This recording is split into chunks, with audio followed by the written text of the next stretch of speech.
தினம் ஒரு தியானம்.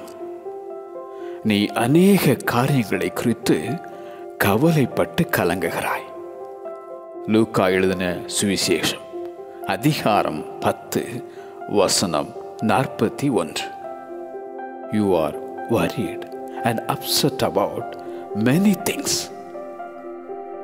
இயேசுவின் பாதத்தருகே உட்கார்ந்து அவருடைய வசனத்தை கேட்ட மரியாள், ஆனால் பற்பல வேலைகளை செய்து வருத்தமடைந்த மார்த்தாள். நீ அநேக காரியங்களை குறித்து கவலைப்பட்டு கலங்குகிறாய் என்றார் இயேசு. உலக கவலைகள் உன்னை உருக்குலைய செய்திடும். உன் இருதயத்தை ஒடுக்கும். உன் கவலைகளை கர்த்தர் மேல் வைத்துவிட. கவலைகளை விட்டு கர்த்தரை தேட.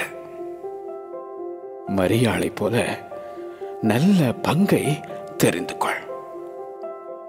வருத்தப்பட்டு பாரம் சுமக்கிறவர்களே, நீங்கள் எல்லாரும் என்னிடத்தில் வாருங்கள், நான் உங்களுக்கு இளைப்பாறுதல் தருவேன் என்ற அந்த இயேசுவின் பாதத்திலே நீயும் அமர்ந்த உன் கலக்கங்கள் களிப்பாய் மாறும்.